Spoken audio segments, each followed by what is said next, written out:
Welcome, dear students, to your own class of Government Senior Secondary Smart School 3K, Ludhiana.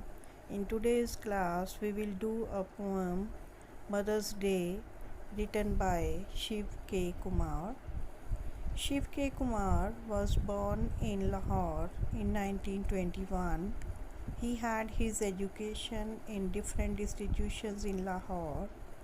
He taught English literature in Osmania University in Hyderabad.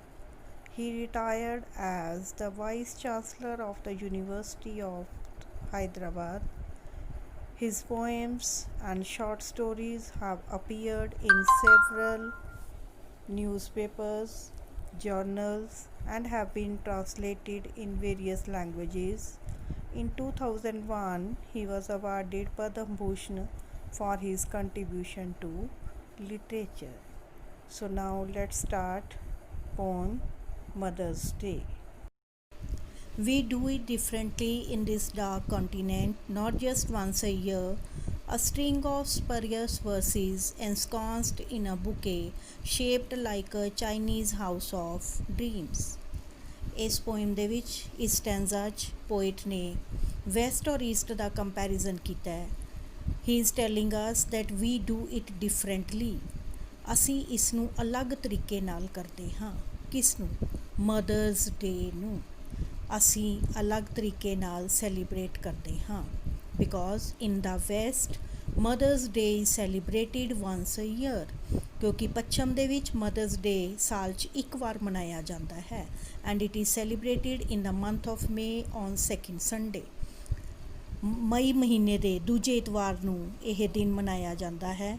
But in the dark continent means ਇਸ mysterious ਭੇਤ ਭਰੇ continent ਦੇ ਵਿੱਚ, ਮਹਾਦੀਪ ਦੇ ਵਿੱਚ, ਜਿਵੇਂ ਕਿ Asia ਔਰ ਯੂਰਪ, ਅਸੀਂ ਏਸ਼ੀਆ ਦੇ ਵਿੱਚ ਆਉਂਦੇ ਹਾਂ, ਭਾਰਤ, ਅਤੇ ਇਸ ਨੂੰ ਡਾਰਕ ਕੰਟੀਨੈਂਟ ਕਿਹਾ ਗਿਆ.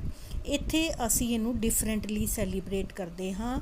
ਨਾਟ ਜਸਟ ਵੰਸ ਅ ਈਅਰ, ਸਾਲ 'ਚ ਇੱਕ ਵਾਰ ਨਹੀਂ. ਅ ਸਟਰਿੰਗ ਆਫ ਸਪਰੀਅਸ ਵਰਸਿਸ ਐਨਸਕੌਂਸਡ ਇਨ ਅ ਬੁਕੇ. ਕਿ ਅਸੀਂ ਵੈਸਟਰਨ ਲੋਕਾਂ ਦੀ ਤਰ੍ਹਾਂ ਇੱਕ ਬੁਕੇ ਲੈ ਕੇ, ਫੁੱਲਾਂ ਦਾ ਗੁਲਦਸਤਾ ਲੈ ਕੇ, ਉਹਦੇ ਨਾਲ ਇੱਕ ਝੂਠੀਆਂ ਗੱਲਾਂ, ਸਪਰੀਅਸ, ਫੇਕ, ਫਾਲਸ ਵਰਸਿਸ, ਲਾਈਨਾਂ, ਪੰਕਤੀਆਂ, ਕੁਛ ਫੇਕ ਵਰਡਸ ਲਿਖ ਕੇ ਅਤੇ ਨਾਲ ਬੁਕੇ ਦੇ ਕੇ ਅਸੀਂ ਇਸ ਨੂੰ ਸੈਲੀਬ੍ਰੇਟ ਨਹੀਂ ਕਰਦੇ. ਕਿਸ ਤਰ੍ਹਾਂ fake? Like A Chinese house of dreams. Chinese ਜਿਸ ਤਰ੍ਹਾਂ ਕਿ ਫੇਕ ਚੀਜ਼ਾਂ ਹੁੰਦੀਆਂ ਹਨ, ਉਹਦੀ ਤਰ੍ਹਾਂ ਅਸੀਂ ਮਦਰਸ ਡੇ ਨੂੰ ਇੱਕ ਦਿਨ ਵਿੱਚ ਸੈਲੀਬ੍ਰੇਟ ਨਹੀਂ ਕਰਦੇ. My mother is more demanding and obscene at each sunrise, like a devotee throwing a handful of yellow rice to the birds, holding a candelabrum before an idol just once a year is desecrating it. Poet says that his mother is more demanding. ਕਵੀ ਇਹ ਕਹਿ ਰਿਹਾ ਹੈ ਕਿ ਉਸ ਦੀ mother ਜਿਹੜੀ ਹੈ ਉਹ ਪੱਛਮ ਦੀਆਂ ਮਾਵਾਂ ਤੋਂ ਵੱਧ ਉਮੀਦ ਰੱਖਣ ਵਾਲੀ ਹੈ. ਕਿ ਉਸ ਦੀ ਮਾਂ ਜ਼ਿਆਦਾ ਉਮੀਦ ਰੱਖਣ ਵਾਲੀ ਹੈ. ਕਿਉਂਕਿ ਇੱਕ ਇੰਡੀਅਨ ਮਦਰ ਜਿਹੜੀ ਹੈ ਉਹ ਆਪਣੇ ਪੁੱਤਰ ਤੋਂ ਇਹ ਉਮੀਦ ਕਰਦੀ ਹੈ ਕਿ ਉਹ ਹਰ ਰੋਜ਼ ਸਵੇਰੇ ਉੱਠ ਕੇ ਉਸ ਦੇ ਅੱਗੇ ਝੁੱਕ ਕੇ ਪੈਰਾਂ ਨੂੰ ਹੱਥ ਲਗਾਏ. ਐਨ ਓਬਸੀਐਂਸ ਐਟ ਈਚ ਸਨਰਾਈਜ਼. ਕਿ ਸਵੇਰੇ ਉੱਠ ਕੇ ਸਨਰਾਈਜ਼ ਵੇਲੇ, ਸੂਰਜ ਨਿਕਲਣ ਵੇਲੇ ਉਹ ਸਵੇਰੇ ਉੱਠ ਕੇ ਉਸ ਦੇ ਪੈਰੀ ਹੱਥ ਲਾਏ. Like a devotee throwing a handful of yellow rice to the birds. ਜਿਸ ਤਰ੍ਹਾਂ ਕਿ ਇੱਕ ਡਿਵੋਟੀ, ਇੱਕ ਪੁਜਾਰੀ ਜਿਹੜਾ ਹੈ ਉਹ ਰੋਜ਼ ਪੰਛੀਆਂ ਨੂੰ ਪੀਲੇ ਚਾਵਲ, ਪੀਲੇ ਚੌਲ, ਪੰਛੀਆਂ ਨੂੰ ਇੱਕ ਧਾਰਮਿਕ ਰਸਮ ਸਮਝ ਕੇ ਪੰਛੀਆਂ ਨੂੰ ਦਾਣਾ ਪਾਉਂਦਾ ਹੈ. Holding a candelabrum before an idol just once a year is desecrating it. Holding a candelabrum. Candelabrum means candles the stand ਹੁੰਦਾ ਹੈ. ਬਹੁਤ ਸਾਰੀਆਂ ਕੈਂਡਲਸ ਨੂੰ ਇਕੱਠੇ ਇੱਕੋ ਵਾਰੀ ਪਕੜਨ ਵਾਸਤੇ ਸਟੈਂਡ ਬਣਿਆ ਹੁੰਦਾ ਹੈ, ਜਿਹਨੂੰ ਅਸੀਂ ਪੰਜਾਬੀ 'ਚ ਸ਼ਮਾਦਾਨ ਵੀ ਕਹਿੰਦੇ ਹਾਂ. ਆਈਡੋਲ ਮੂਰਤੀ.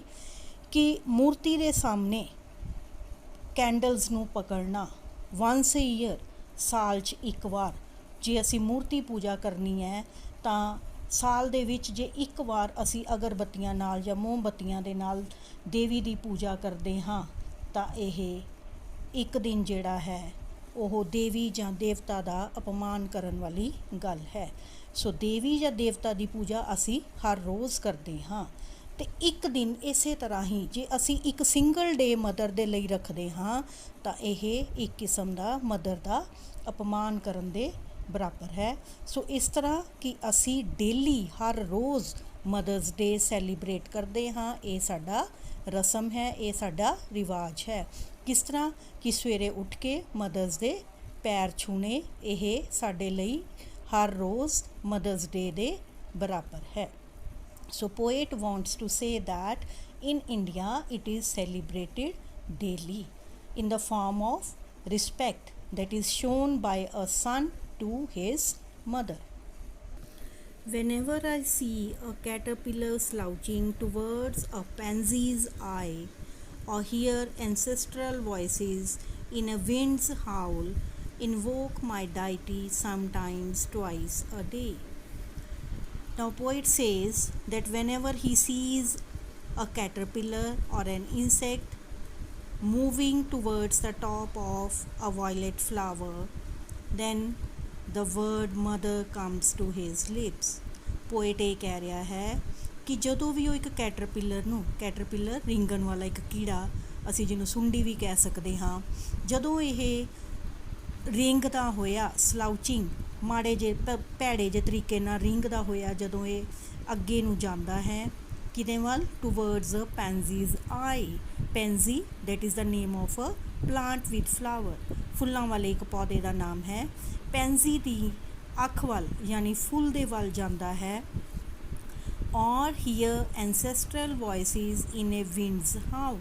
ਐਂਸੈਸਟਰਲ voices means voices of spirits, ਜਿਹਨੂੰ ਅਸੀਂ ਕਹਾਂਗੇ ਆਤਮਾ ਹੁੰਦੀਆਂ ਨੇ, ਉਹਨਾਂ ਦੀ ਆਵਾਜ਼, ਜਾਂ ਅਸੀਂ ਇਹ ਕਹਿ ਸਕਦੇ ਹਾਂ ਫੋਰ ਫਾਦਰਸ ਜਿਹੜੇ ਸਾਡੇ ਪੂਰਵਜ ਹਨ ਉਹਨਾਂ ਦੀਆਂ ਆਵਾਜ਼ਾਂ।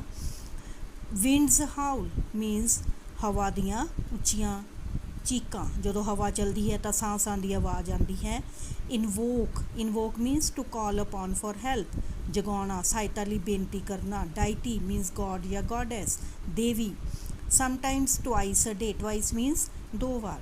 So poet wants to say that when he sees a caterpillar moving towards a pansy's eye or hear ancestral voices, ਜਾਂ ਬਹੁਤ ਤੇਜ਼ ਜਦੋਂ ਹਵਾ ਚੱਲਦੀ ਹੈ ਤਾਂ ਉੱਚੀ ਚੀਕਾਂ ਵਰਗੀਆਂ ਆਵਾਜ਼ਾਂ ਹਵਾ ਦੇ ਨਾਲ ਆਉਂਦੀਆਂ ਹਨ, ਤਾਂ ਉਸ ਵਕਤ ਅਚਾਨਕ ਮੂੰਹ 'ਚ ਕਿਹੜਾ ਸ਼ਬਦ ਆਉਂਦਾ ਹੈ?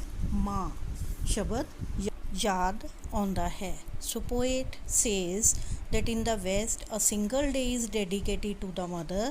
ਕਵੀ ਇਹ ਕਹਿਣਾ ਚਾਹੁੰਦਾ ਹੈ ਕਿ ਵੈਸਟ ਵਿੱਚ ਇੱਕੋ ਹੀ ਦਿਨ ਮਦਰ ਨੂੰ ਸਮਰਪਿਤ ਕੀਤਾ ਜਾਂਦਾ ਹੈ and it is called the Mother's Day. But in our Indian culture mother is treated as a goddess. ਪਰ ਸਾਡੇ ਭਾਰਤੀ ਸੰਸਕ੍ਰਿਤੀ ਦੇ ਵਿੱਚ ਮਾਂ ਨੂੰ ਦੇਵੀ ਸਮਝਿਆ ਜਾਂਦਾ ਹੈ। A son bends down before her and touches her feet every morning. ਇੱਕ ਪੁੱਤਰ ਮਾਂ ਦੇ ਅੱਗੇ ਹਰ ਰੋਜ਼ ਝੁਕਦਾ ਹੈ ਅਤੇ ਉਸਦੇ ਪੈਰ ਛੂੰਹਦਾ ਹੈ।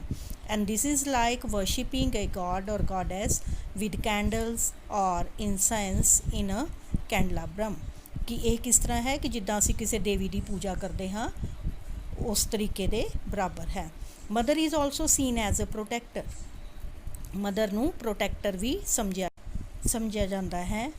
ਸੋ whenever a person is afraid or he is in pain, the word mother comes to his or her lips automatically. ਜਦੋਂ ਵੀ ਕੋਈ ਇਨਸਾਨ ਦੁੱਖ ਜਾਂ ਦਰਦ ਵਿੱਚ ਹੁੰਦਾ ਹੈ ਤਾਂ ਮਾਂ ਸ਼ਬਦ ਹੀ ਮੂੰਹ ਵਿੱਚ ਆਉਂਦਾ ਹੈ। This shows the respect in which a mother is held in India. ਸੋ ਇਸ ਤਰ੍ਹਾਂ ਭਾਰਤ ਦੇ ਵਿੱਚ ਮਾਂ ਨੂੰ ਆਦਰ ਦਿੱਤਾ ਜਾਂਦਾ ਹੈ, ਸਨਮਾਨ ਦਿੱਤਾ ਜਾਂਦਾ ਹੈ। ਸੋ ਆਈ ਹੋਪ ਕਿ ਤੁਹਾਨੂੰ ਪੋਇਮ ਚੰਗੀ ਤਰ੍ਹਾਂ ਸਮਝ ਆ ਗਈ ਹੋਏਗੀ। ਵਨਸ ਅਗੇਨ ਮੈਂ ਤੁਹਾਨੂੰ ਇਹ ਦੱਸਣਾ ਚਾਹਾਂਗੀ ਕਿ ਬੇਟੇ ਇਸ ਪੋਇਮ ਦੇ ਵਿੱਚੋਂ you will get 2 questions. One is central idea that will be of 3 marks ਔਰ ਇੱਕ comprehension ਆਏਗੀ stanza that will be of 4 marks ਜਿਹਦੇ ਵਿੱਚ 4 questions ਤੁਹਾਨੂੰ ਪੁੱਛੇ ਜਾਣਗੇ। Thank you for watching. Have a nice day. Stay happy. Stay healthy.